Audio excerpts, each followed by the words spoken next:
Hey friends, welcome to episode 62 of the Fierce Calling podcast. You're never too old for adventures with God. I'm your host, Doris Swift, and I'm so thankful you stopped by today because we're shaking things up on the show. We're going to do a little switcheroo. My friend Deb DeArmond is with me.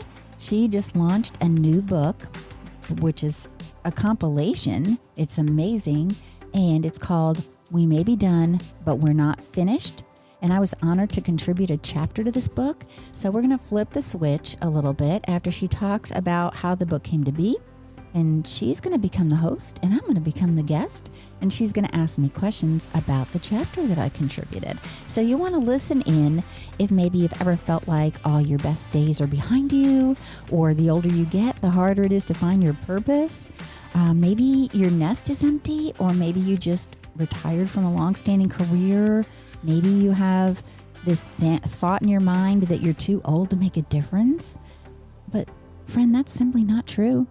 And this episode is not only for 50 plus. This episode is not only about age. It's about change, hard seasons, and great adventures yet to be experienced with God. So whether you're 50 plus or nowhere near it yet, there's something for everyone in this episode. Because we all experience changes in our roles in life, and what may seem like a detour may very well be an exciting new adventure with God. So happy book launch day to We May Be Done, But We're Not Finished, and listen in to hear more as Deb and I have a chat about living the God's girl life at 50 and beyond. Welcome back to the Fierce Calling podcast. I'm excited today. This episode is with my friend Deb DeArmond. She has a book that actually is launching today, and it is called We May Be Done, But We're Not Finished. And wait till you hear what it's about, because either it's going to touch you in some way or someone you know.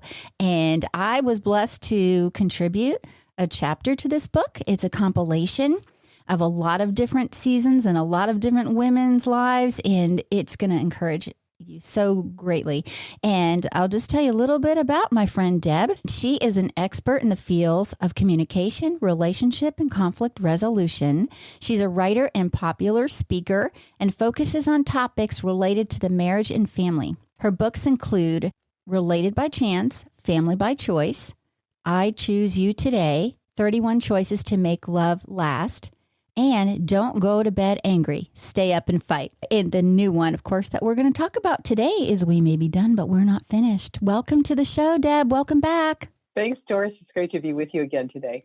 Thank you. So we're going to do a little bit different format today, which is kind of cool. It was Deb's idea, and I loved it. But anyway, she's going to talk a little bit about herself in the book and how it came about. And then she's going to ask me some questions regarding my chapter, which is exciting. And I'm so glad to talk about it and so blessed to be a part of this amazing project. So Deb, tell us a little bit more about the story behind the book, then go into what you might want to share about it and how it's launch day and what you would love this book to do in the lives of the women who read it. I'm glad to do that, Doris. There comes a time, I think, for all of us when we realize that we've arrived at middle age and it surprises us.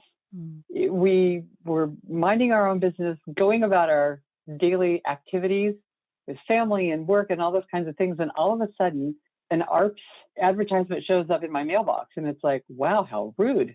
Who's this for? And then I realized it had my name on it, Doris.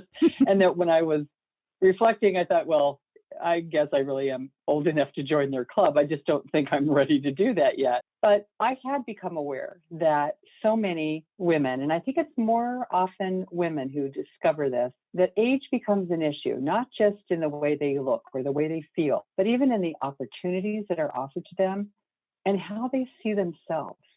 I have a wonderful 89-year-old mother-in-law who is 89 years young. She's active and she's busy. She doesn't even consider herself elderly. My own parents, when they retired, they had worked together for 40 years and mom just kind of ran out of steam. Actually, they both did. When they stopped doing what they had typically done for 40 years, they had no imagination about what could be. They didn't travel. They didn't do the things that they had talked about in earlier years. And it's almost as though they retired their imagination their interest, and their willingness to continue to do the things that they were capable of doing and that probably God would have liked to see them take on. The book idea came from an experience that I had. I was doing consultant work for one of the major railroads in the nation, and there was an activity where we were training young employees to become leaders. There was a need for a group to move up. These are wonderful men, but many of them had had only one job in their life, and that was to work on the railroad. One of the activities that we did involved them deciding who got to survive a desert island experience, and it was really all around values. And I was always stunned because no matter which city I was in, I discovered that the 58-year-old woman described as a housewife with a high school education, that she was never going to get on that rescue boat. She was going to die on that island. And I was stunned because I was almost that age at that time. And it felt cavalier. And I always will remember one young man as they had to talk together and make some joint decisions, because each of them made their choices individually, and then they came together to discuss them and to come to a final result. And one of these guys said, well, she's 57 years old. I mean, she's raised her kids. What has she got left to do but die? And boy, that just hit me in the heart, Doris. I thought, wow, is that how people look at women my age, or almost my age? I wasn't quite there yet. And so when I began to write, the first thing I did was I was involved with a blog that was for women 50 plus. And the need for that just came pouring out. I decided that I would use the tagline from that website, "We may be done, but we're not finished," to write a book. The tagline to our book, Doris, is "Making the rest of your life the best of your life," because I believe that's possible. I mean, we're finally old enough to have learned some things, and we're still young enough to do something with that knowledge, with those experiences. And so I invited 26 women to come along and each write a chapter, because the Lord said, you have one experience, Deb. You know, one life.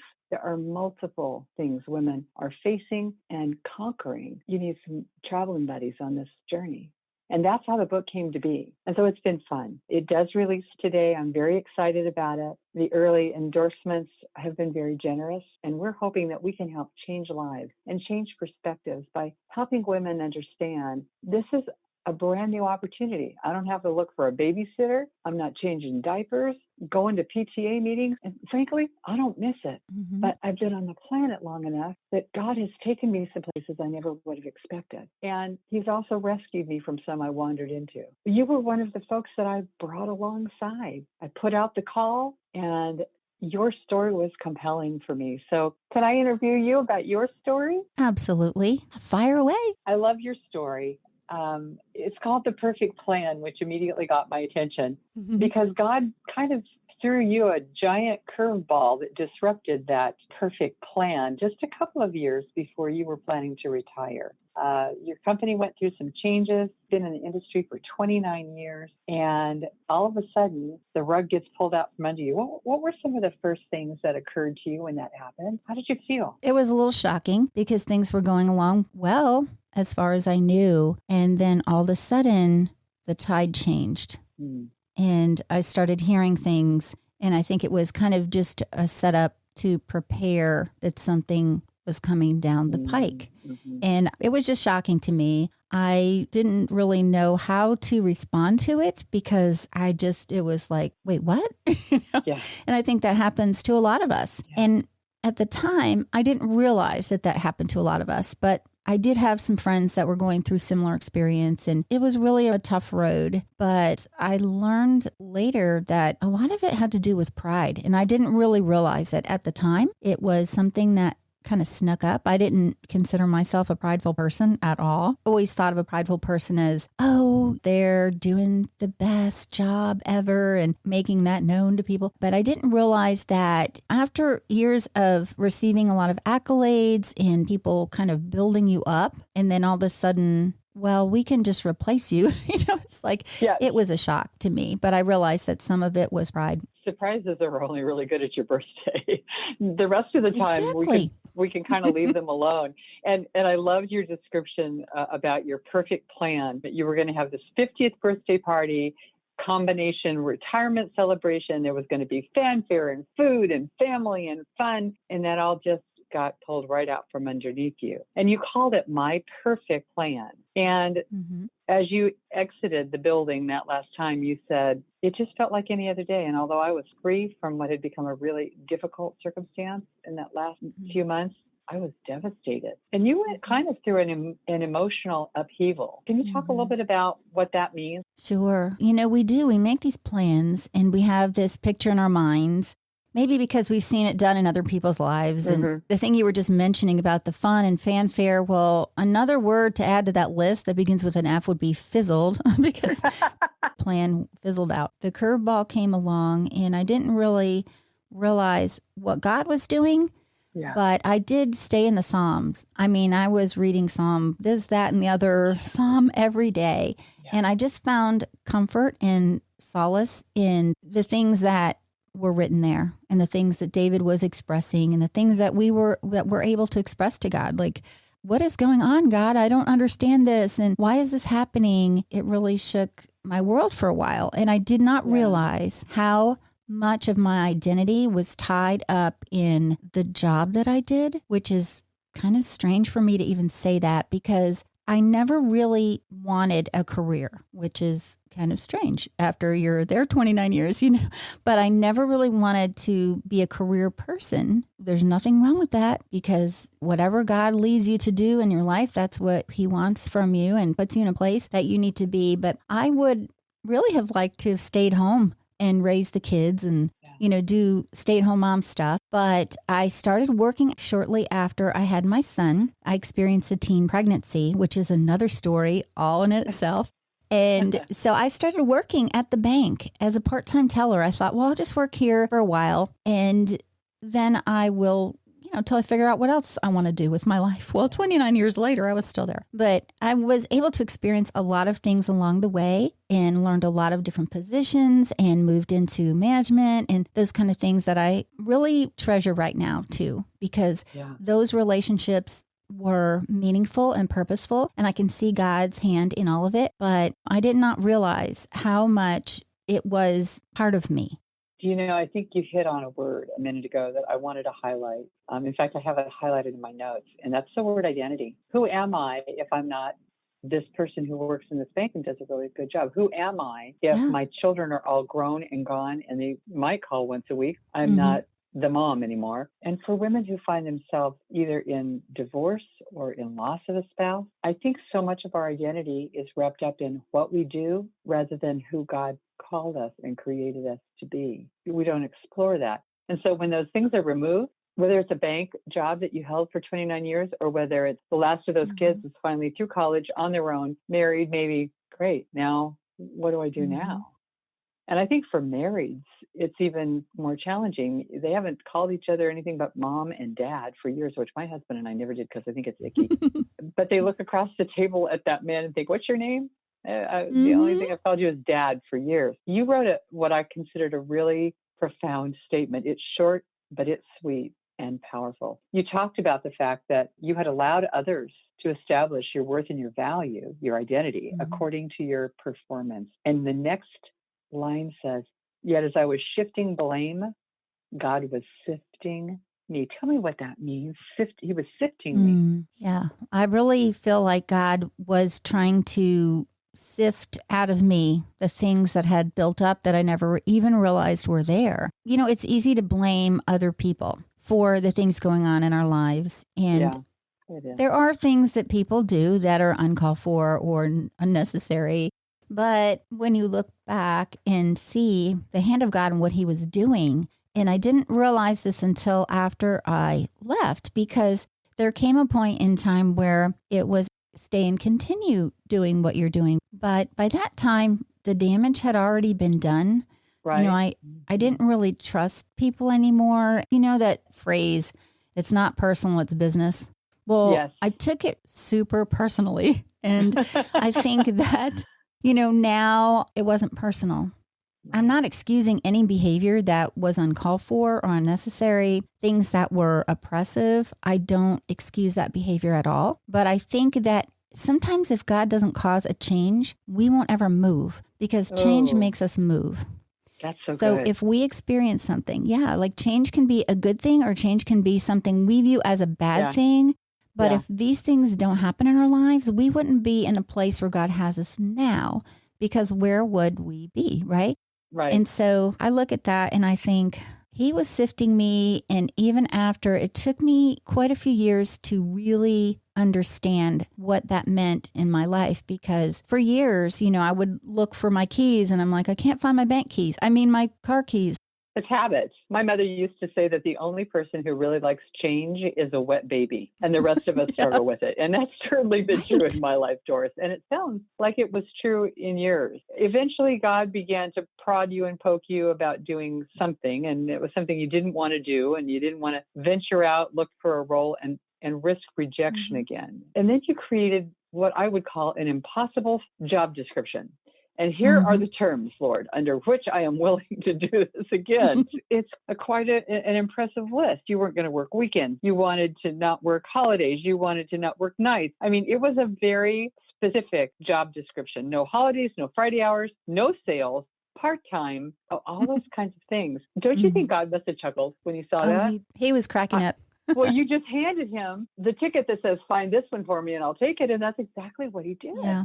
So a good friend who worked at your church told you about an open opportunity, but she was very well aware of your job requirements. How did you feel when you discovered, oh, well, this is the one I was looking for, and now somebody's coming to tap on my shoulder with the opportunity to take it on? How did you feel? I love that. I love how God uses other people, to bring about these things.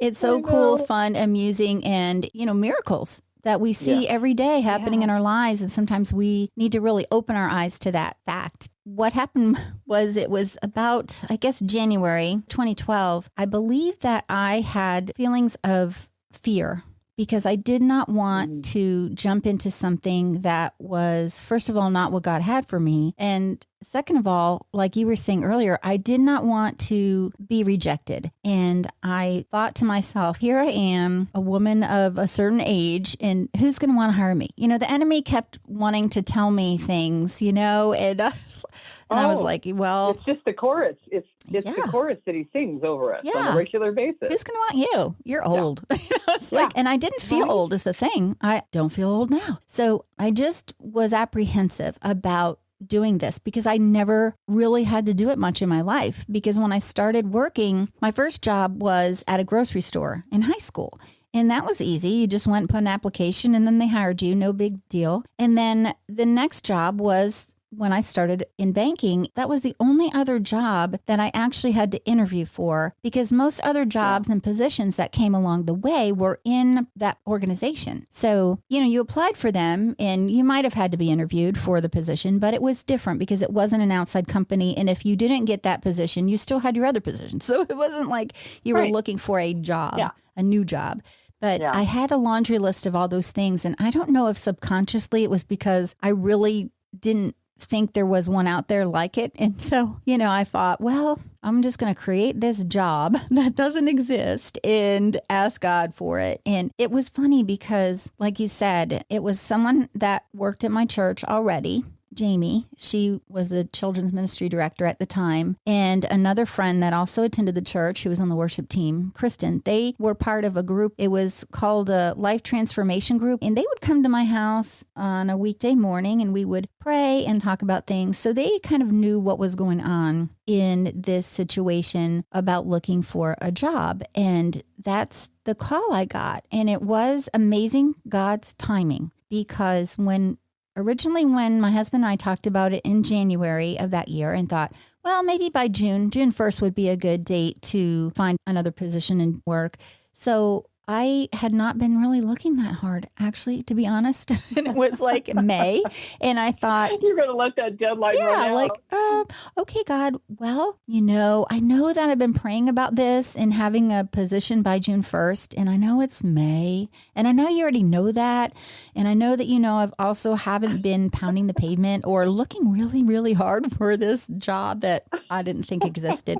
So when I got that phone call, that was like a mic drop moment for me.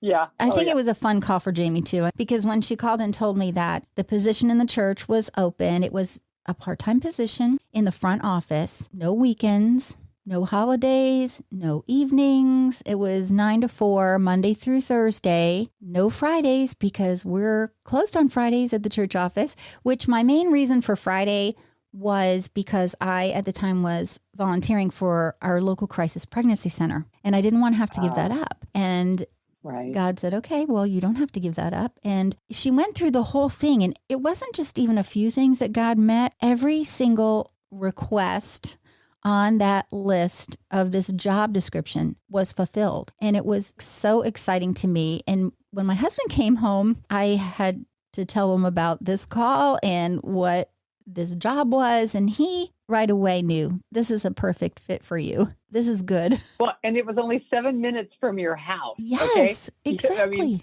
could he have upped the ante anymore? I don't think so. And the fact that your husband recognized you, this is exactly the right job. That was really a kind of a diving board moment. I mean, there was a springboard there because you worked in the office, which proved to be better than your perfect plan. And his was perfect. Yours had been good, but his was perfect. And that within just a few months, you stepped into a role with the church as women's ministry director. And that really was a transformational change because your personal blog about your life into ministry began to really ramp up, speaking truth into the lives of these women. And then at 53, you had a run of incredible accomplishments, Doris. At 53, you became a lay counselor. You self-published a book at 54. At 55, you returned to school and finished your degree. You wrote a book proposal and launched a podcast at 57, and you signed with a literary agency at 58. Now, for your listeners who didn't know what your age range was, I'm so sorry. But I wanted to highlight God's goodness in taking care of us older gals, his experienced gals, because it changed not just your profession, it changed the trajectory of your life. And it sounds to me, from having spoken with you about it, you really believe you're walking fully in becoming the person God called you to be. And you just said, I could never come up with a plan like this for myself. And that for me is even more exciting. You talk about the importance of Philippians 1:6. Which says, and I am certain that God who began the good work within you will continue his work until it's finished, until the day when Christ Jesus returns. I think this has become the theme song for an awful lot of us who've had an experience where we were disappointed, felt like sometimes we've lost our identity because what we do had become who we thought we were. And God's always at the ready. And there's never, oh, whoops, you missed it. Sorry, I have to red tag you. You can't do now what I wanted you to do. God's not an ageist. I mean, Methuselah was the man who lived longest on the earth, and he lived in the time where his nephew Noah was building the ark, and God told him to go help with the whole ark building business. We're never, ever to a place where God says, well, can't really get there from where you are, so I guess I'll have to abandon that dream for you.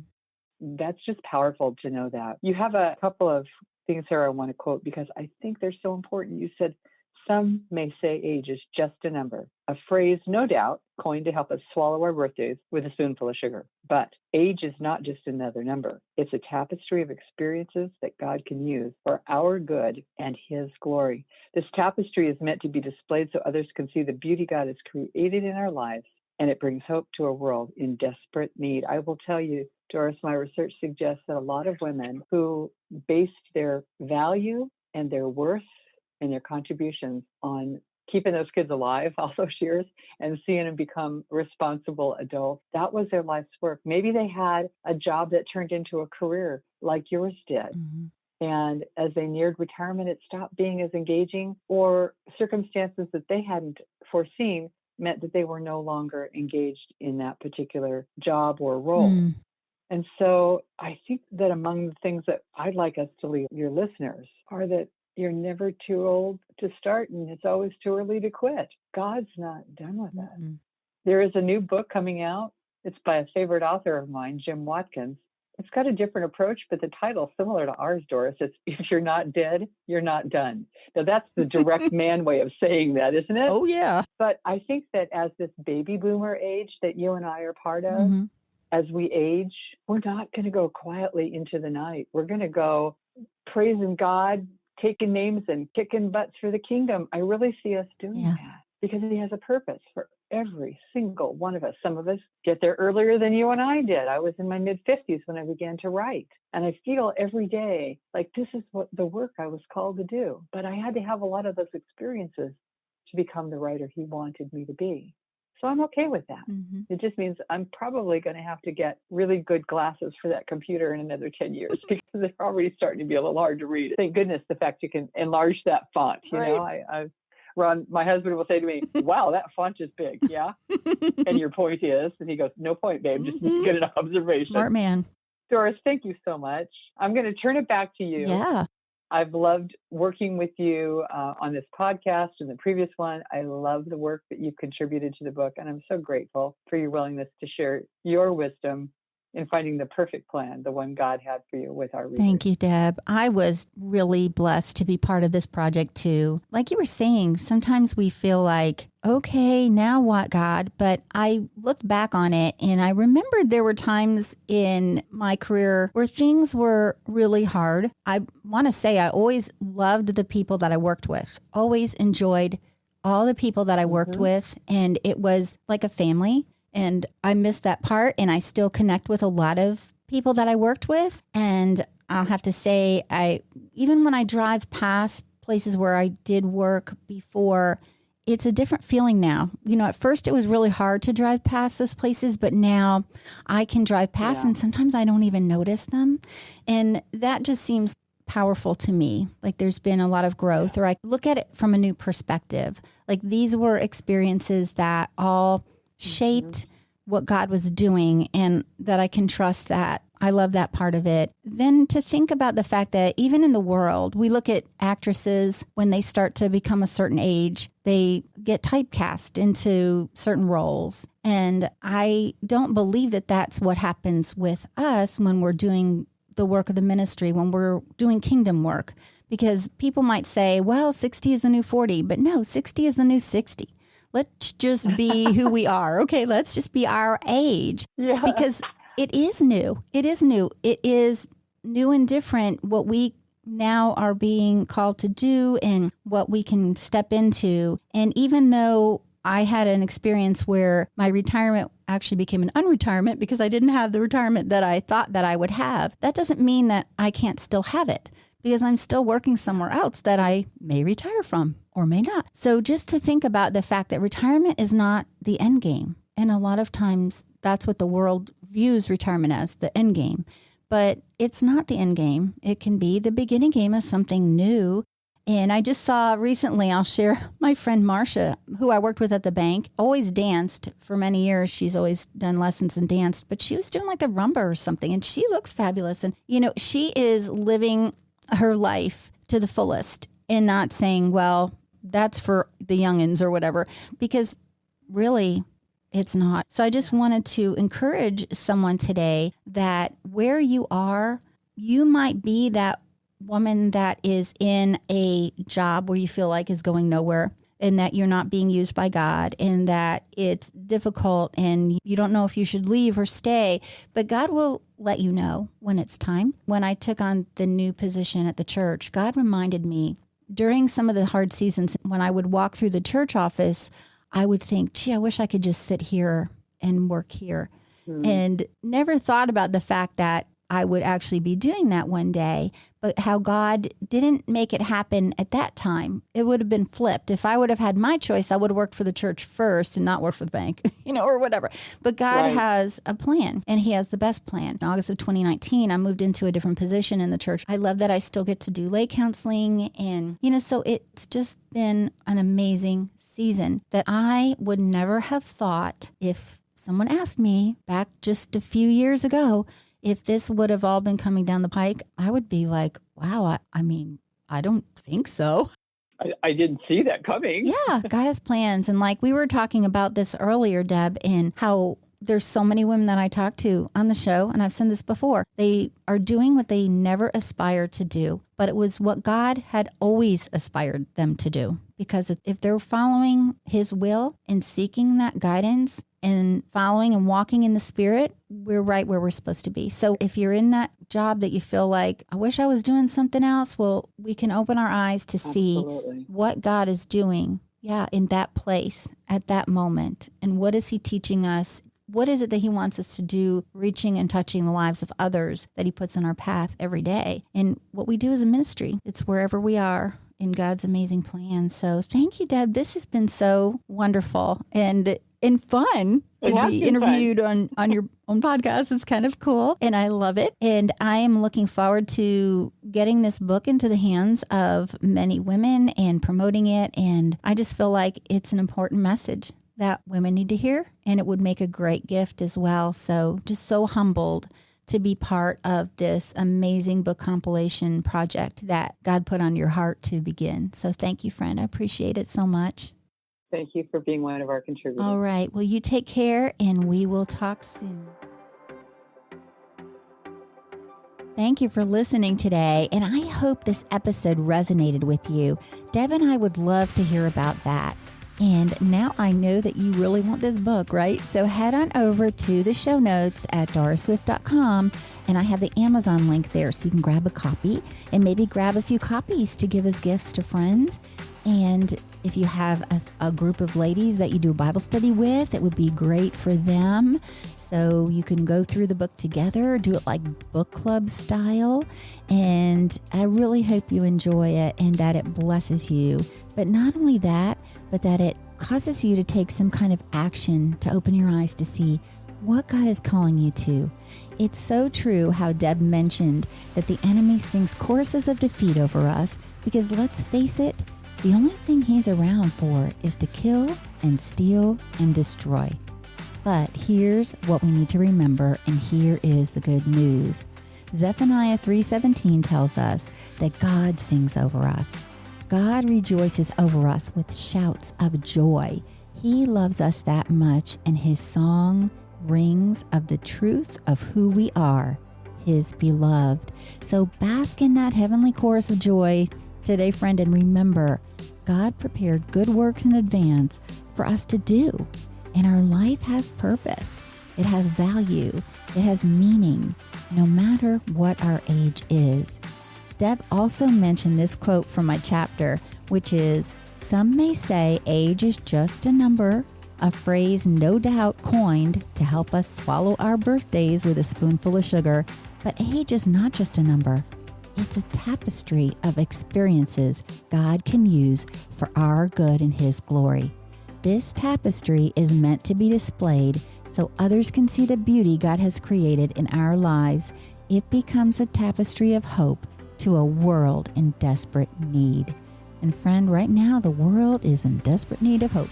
So where is God calling you to display your amazing tapestry in this season of life? Think about that, friend. And I would love to hear from you. You can connect with Deb at debdearmond.com, and you can connect with me at dorisswift.com. And we'd love to hear how this resonated with you. If you do purchase the book, could you do me a great big favor? Could you please share it with others and also write a review on Amazon? Because the more reviews that come out, the more people will be able to find the book. And I really think this message is so important. And I'd love to hear how it touched your life. And I hope you'll join me next time when I talk with another woman who's taking action where her passion, compassion, and conviction intersect. Until then, friend, have a blessed week, and I'll talk to you soon.